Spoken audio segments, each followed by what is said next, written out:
Good morning and welcome to Community Conversations. I'm Vicki Green. I'm really excited today. We have a great show. If you know anything about sports, hockey, have kids that play, love watching hockey, and you love your community and want to know why kids should play sports, this is the show for you. Today, I'm lucky enough to have in studio with me today the president of the Worcester Railers Hockey Club, Mike Myers. Thanks for joining me, Mike. I appreciate it. Thanks, Vicki. Glad to be here. I know. Before we went on air, we were having such a great conversation. We have a lot of background, similar background. But you came to Worcester to go to Assumption for college. You grew up in D.C.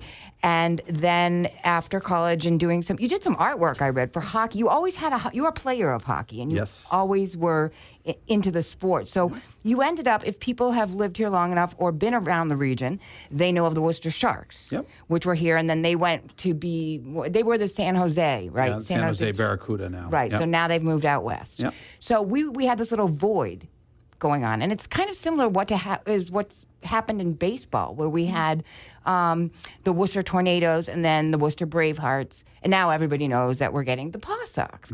But I don't think people truly understand the impact that these teams, whether or not they're a major league team, a minor league, AA, AAA, whatever it is, depending on the way the organization is run, they're very important to the community. Yeah. Well, I mean, on a broader, more national, outlook on this, you can, they've shown over the years that how many kids are getting drafted from non-traditional hockey markets from smaller towns in Texas and through the Midwest and the southern, what we call the Southern Hockey Belt, where some of these minor league teams have been strongholds for a number of years. So you can see the impact of minor league sports, be it baseball, hockey, even soccer, where they really are able to have a community first initiative as an organization, and they tend to get more involved on a real level. We have our Junior Railers program where I personally coach 2 teams, but and I have friends' sons that play on that. It's a big deal. Yeah, and it's it really helps to grow the game, and we also partner up with all the other youth hockey organizations in the area to really just help grow the game. We love working with the Worcester Blades, the new women's professional hockey team playing out of the Fidelity Bank Worcester Ice Center. Those type of initiatives help grow the game overall and get more kids involved in the sport from the onset. And even it's funny, as my kids get older and you have 3 kids. Yeah, I do, and my oldest being 16. A lot of his friends and the kids I coached growing up are now getting to that age where they're getting recruited by different colleges, and teams are starting to take notice, or they're going off to different prep schools, or they're in the news. Even today, just the headlines, so many kids that I coached or knew that went through either the Junior Sharks or, different programs where locally, it just shows, what an impact a team can have in relatively speaking, a short time. But it is important, that it's not only the major league teams that have these type of impacts, and that smaller secondary markets like a Worcester and some of these other non-traditional markets like Allen, Texas, or Wichita. I was just going to say, I read an article about Wichita, Kansas. Yeah, I mean these are places where youth hockey may not prosper had it not been for a team that took a chance on coming to a smaller town or smaller market like that. Yeah, and I think that's an important point to make, because for folks that are listening that might have to travel, there's always a benefit to going to a minor league game. Yeah. Whether it be I've gone to Lower Spinners, I'd gone to the Sharks game for very different reasons. Yeah.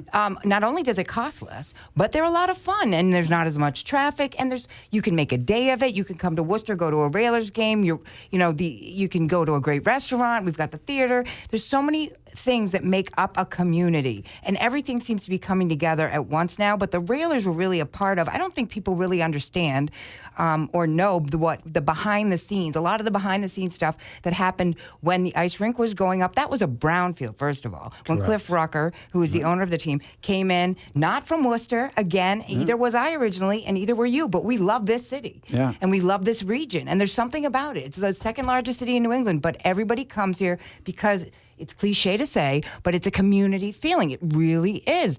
You can, like we were talking before we went on the air about driving down and being at a Rotary and seeing someone and waving, from another team. Hi, how you doing? That doesn't normally happen in a large city, but it does here. And I think, I don't know Cliff's reasoning when he came here. I'm sure it was well written about. That was a brownfield that he took over and made the Fidelity ice rink, right? Yeah, so that was a project actually that I had been involved with since 2010. The WBDC and Craig Blaze and his staff had pulled together, a group of interested parties to be involved, potential tenants in this project. It was the Worcester Rink project, and it had been going on, and it had seen probably 3 different development groups, 3 different ownership groups come and go, and it always seemed to die on the vine. It became when we'd meet, it became almost, okay, what is it this time?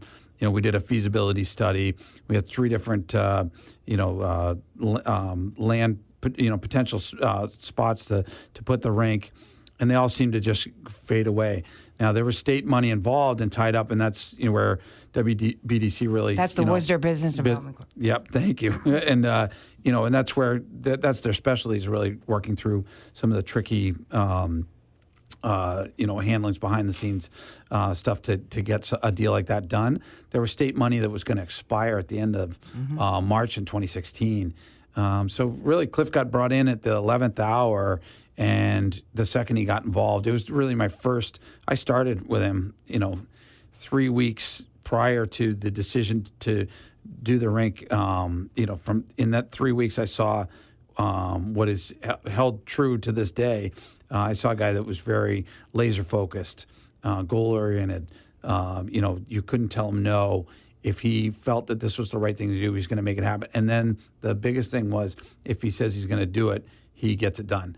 And that was the biggest piece that I took out of the whole handling. But how when he literally walked into the office and said, "Hey, this is coming down to the wire. It's becoming a real big deal.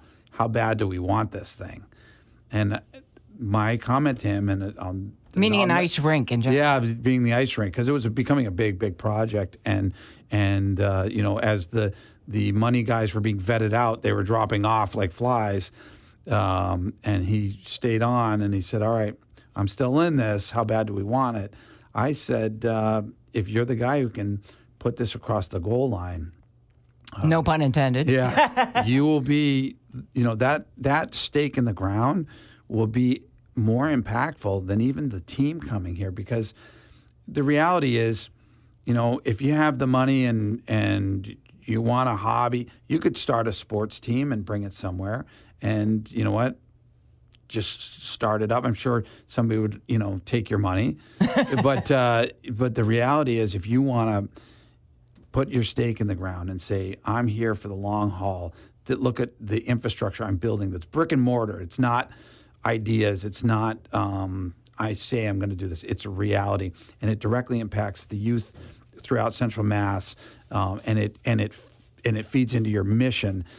Those are all things that, you can't do just by saying, "Hey, we're starting a team, and oh, by the way, our first game isn't for 20 months. But put it on your calendar. Yeah, but save the date. You have to put a stake in the ground physically and I guess emotionally. And you have to have passion to do it, and you have to get the community buy-in, which I think, and that has continued. And, that's a big deal. There's the Railers Foundation, and there's the Skate to Success program, and then there's the Kids Game. So can we talk about the Foundation's mission for a little bit and what you're doing? Because, for some kids, they just, in every sport, it's expensive. I just read in Time Magazine an article that kids' sport is in the $15 million range, because you have to buy the equipment, you have to pay for the private coaching. You're talking about kids getting recruited.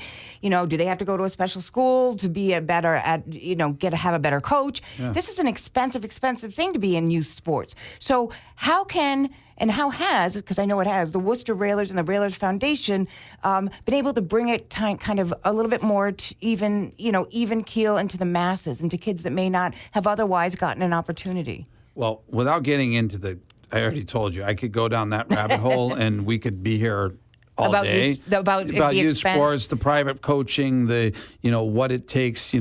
Basically, if you got to be this. You got to be from the top tax bracket to even compete, because God forbid you don't have a personal pitching coach, or That's right. The amount of specialization that goes on at a young age is it's ridiculous, to be honest. And the reality is, I've coached everything from learn to skate to college players, and I've worked with pro players for And you played. well over a decade. Yeah, and but you see guys come in and out, and what they've benefited from, and what the difference between a guy who makes and isn't, and then the guy that doesn't. It's less to do with the that personal Talent. coach he had.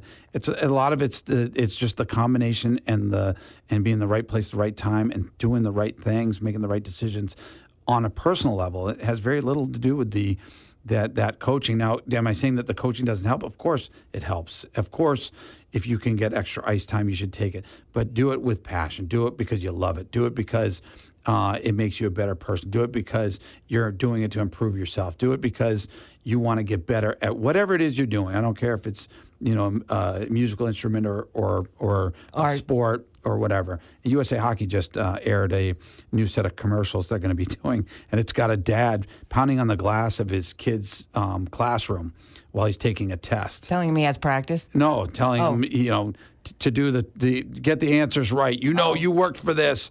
And you wouldn't do it at math class. Don't do it at the rink, kind of thing. Is the messaging. But as I've digressed, I said I wouldn't go down the rabbit hole. Oh, you can go down that hole. I'm willing to go there with you because I foundation, agree. Just pulling out for a little bit, the foundation and what we've really set out to do is, first off, really lay some ground, some roots into the community that are very community based, with organizations. A lot of these are ones that I've worked with for, well over a decade, with my time with the Sharks. And time living in Worcester. Even when I was in between the Sharks and Railers, I continued serving on the boards I was on. You're on several nonprofit boards. I mean, you're a community development guy through and through. I mean, the passion shows. But can we talk about the Skate to Success program and the kids games? Because we were talking earlier that we are near, our studios happen to be near the DCU Center where the games are played. And on Kids Day, there's actually a backstory to that too, having to do with the Worcester Red Sox, which I'll get to, but that's an interesting story. But I came by and I couldn't get around the corner because there were school buses on, I don't know, it was like a Tuesday at noontime or 1 o'clock. Wednesday, yeah. Or Wednesday, yeah. It was an odd middle of the day, and there's school buses all over the DCU Center, and I'm saying, what's going on? And then I heard Railers Kids Day. So what is it? So, just going back to the foundation for a second, the foundation, our mission is really providing access to the youth of Central Massachusetts, to whether it's hockey, introducing them to the sport, introducing them to experiences they may not be able to experience without going to a game? assistance, whether it's going to a game, participating in our Learn to Skate program with Skate to Success. We have Skate to Success 2.0, so once you've gone through it, you can apply for a scholarship to an actual Learn to Skate program that we cover the cost of. We're working on 3.0, where we would actually provide the equipment for a kid that had gotten through all of those two stages. But the Kids Day game, one of the things when talking with Maureen Binyenda, the superintendent of schools in Worcester, was that, one of the things that happens with these field trips, whether it be to a school day game or, a museum or an outdoor facility, is there's usually a cost. A $5 transportation fee, if the school hasn't been able to fundraise for it. A lot of this comes down to finances, and families say, you know what? My daughter's not going to be able to go. My son's not going to be able to go. On that field trip. Yeah, so they end up staying in a room back at the school. And so the one thing we said was, if we're going to do this school day game, this will not happen. So we'll end up, funding the buses. So, and getting it sponsored through, some of our generous sponsors. The Telegram Gazette was on board this year. They have a Newspapers in Education. That's right. New York which Times. is non-prep. Yeah, exactly. It's part of a national program that they helped subsidize the buses for us. So Oh, that's great. Yeah, because you know what? It's an important part of getting all the kids here. It's a resource that we have here in Worcester that makes them feel like they're living in the big city. It's no different than the Hanover Theater. It's no different than the Worcester Oval. It's no different than the Fidelity Bank Worcester Ice Center. We have amenities in the city that rival any big city. That's right. We just want to make sure that the kids that drive by the DCU Center don't feel like they're excluded. I can't afford that. Yeah. Mom says I can't afford Yeah, that. that's not for me. That's for the other kids. That's for the rich kids, or that's for somebody else. Or mom says no. This says yes. And that was a big piece of it. And when you see the diversity, the smiles, the volume of cheers and the high pitched squeals and the crazy dancing, the kids all flossing. Wait, now I'm gonna go. Yeah, it's a lot of fun. Kids' No, Day. it's a lot of fun. I would bring your earplugs, but it is. It's a lot of fun. You see some real unbridled sort of cheering and excitement. Yeah. And actually, the difference between year one and two was great because a lot of the kids came, and so many of the kids had Skate to Success shirts on because that's part of the program. They get a long sleeve And don't they get Railer lunch? shirt. They get lunch. Yeah. And it's all paid for. It is, yeah. Now, are you looking at doing it outside of Worcester? If you can for raise the school funding? school day game, we're looking to grow the footprint as we go. We discussed off air that some of the hurdles with that are that we have narrow roads that surround the DCU Center, and having a school day game in that morning time, people are trying to get to work, and it's we don't want to negatively impact our neighbors. We don't want to overstress our staff as well. The other tough thing that you don't realize when you're planning these is our DCU staff, our game day staff, that the DCU Not the Railer staff. not the Railer staff, The DCU event DCU staff. event staff. They are all event-based staff. So if there's a concert that comes in, they come in. That's their part-time job. That's one of the great things about having a building like the DCU Center and the Convention Center on the side, is that it employs so many people and adds additional job opportunities for so many people, and some great people that have worked there for decades. And the reality is they do tend to work a day job, so it gets tough when you're doing a day game to staff the building. So if we overfill the building, we had right around we were over 5,000 kids this year. So I think it was 2,500 the first year I read. Yeah, well, we were about 4,000 the first year of kids, Okay. and this year was over 5,000. Wow. So we'll look to grow it. If we get to that 7,500, we, Sandy what if- Dunn might get a little upset with us. Sandy but- runs the DCU Center. But Yeah. but what about looking at maybe doing it different towns on different days? Like this is going to be this town week. This is going to be Westboro week. This is going to be I don't know. We could. I mean, Fitchburg most of those school systems don't have the population that Worcester does. Worcester has Right. a much bigger school system, so it's a little bit easier from that standpoint. But certainly, including different districts on the same day would still be the ideal situation. We've looked into Brampton, Ontario does multiple school day games. Right. I was going to say that. They do them in different times of the year. We may look into something like that. We've looked into it a little bit. The reality becomes, our season ticket holders, they pay for their games. We don't want to, say here's another school day game and another school day game where they also have jobs, and maybe if they can't make it, that's a game that they can't.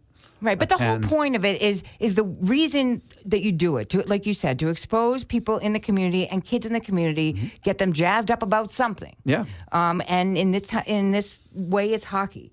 But the Skate to Success program also, I was reading about how they get instruction from Railers players, coaches, staff, Boston Bruins alumni, and then they get the lunch and the shirts. And so it's just an incredible and again, it's funded, right? They only have to bring the equipment? They don't have to bring anything. Oh. They come in with jackets and gloves, And if they don't have gloves, we have some gloves and socks.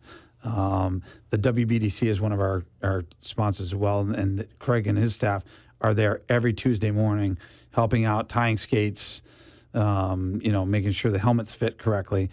We have our staff there, our players there, our coach there, and our mascot there. And it's Tracks, yes, exactly. as in railers, as in railroad tracks. Exactly. So the kids get an hour of on-ice instruction.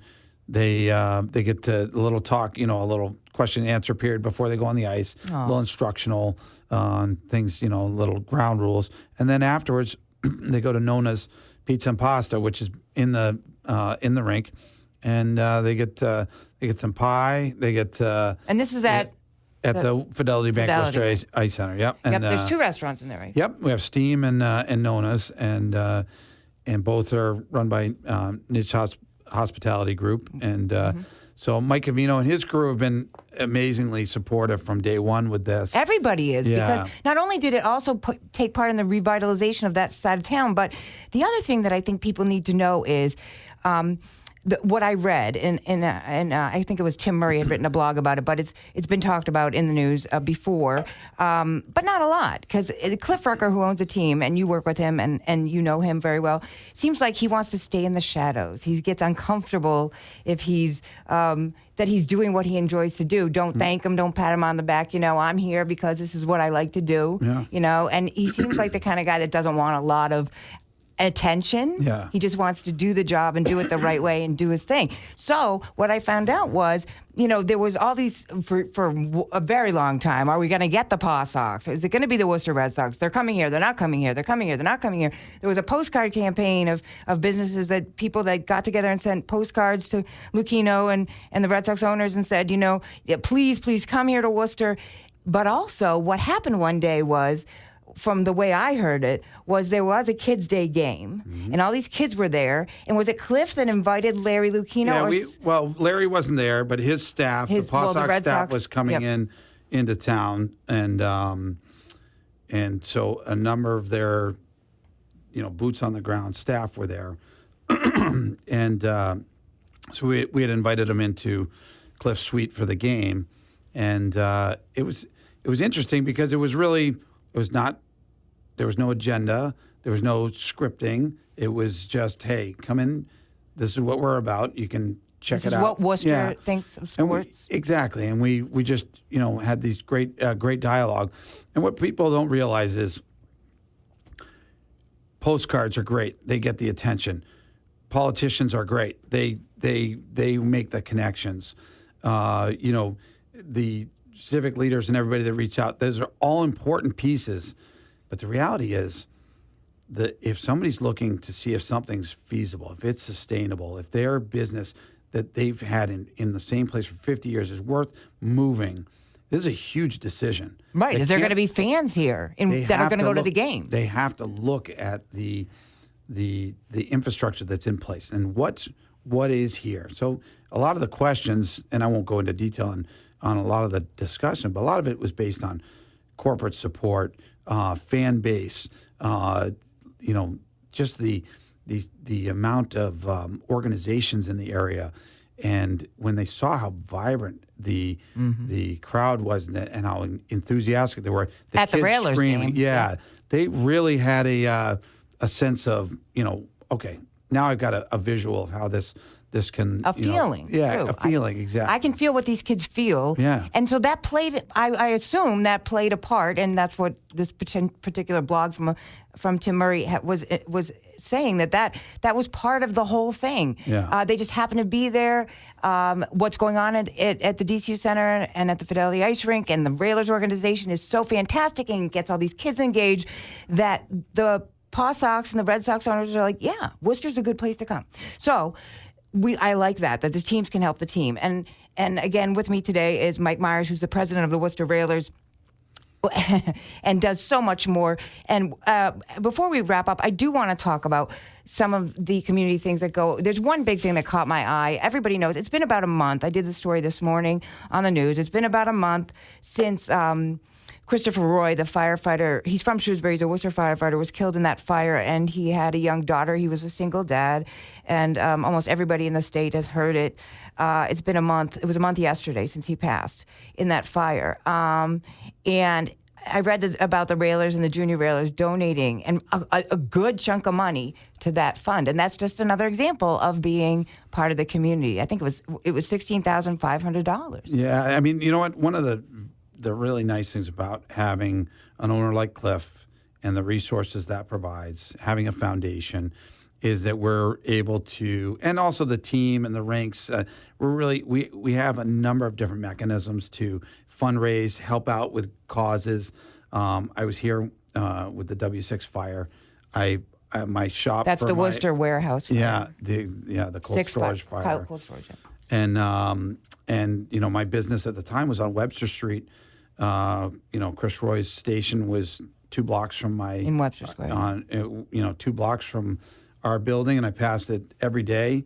These are, I will always remember, the 6 firefighters that perished that day. It was very impactful, the reaction.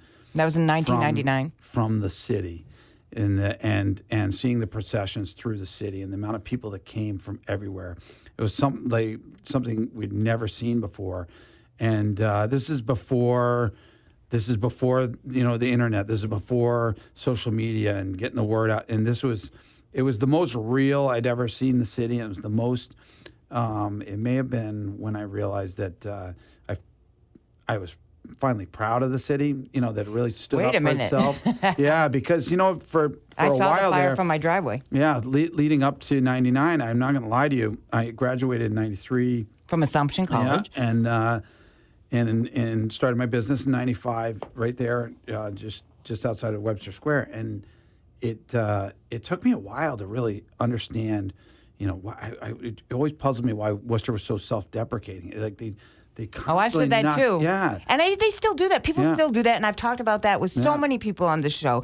And I think, Mike, New Blood is good. I think that before we end here, I did want to say one of the big reasons I was excited to meet you, and people I think underestimate the importance of the mascot. It's a big deal to kids. And I want to say there's 2 issues that people are concerned about. There's been many stories written about, are there going to be too many teams now? Mm-hmm. With, you've got 2 baseball teams, you've got the hockey team, you've got the women's hockey team, and a bunch of other, you've got Holy Cross and all the other colleges. Is it going to be oversaturated? Are people going to want to go to these games? And I believe so, but I believe getting into the community makes these kids want to go. And on a personal note, a shout out to the Worcester Bravehearts, which were the Worcester Tornadoes.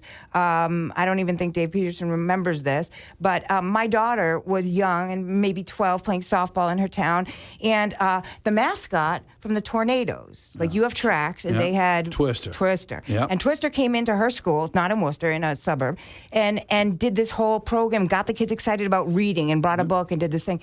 And she said, Mom, I want to go to one of those games. Let's go. I want to go see the mascot. Yeah.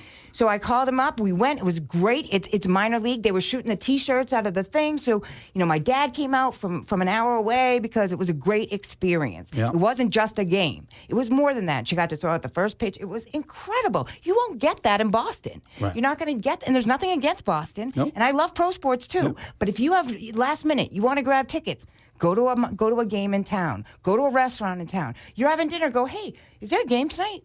You're having lunch. Oh, let's go after work. Let's meet up at the DCU and go to the Railers game. And I think it's great. So no matter who's playing, what the score is, what your record is, I think in minor league, it's about the experience. Correct. So I really want to thank you, Mike Myers. Although we do want to win. Let's get that clear. All right. We'll get that clear. I promise. I'm always on the. I just assume we're all winning. That's right. I don't even look at the score of the Railers. I just assume it's going to be. No, I know we won last weekend in South Carolina. I did see that, which I was happy about. So but not to be cliche, the Railers are a win, quote unquote, for the city. So thank you very much, Mike Myers, for being here, president of the Worcester Railers. That's Community Conversations. I'm Vicki Green. Have a wonderful day.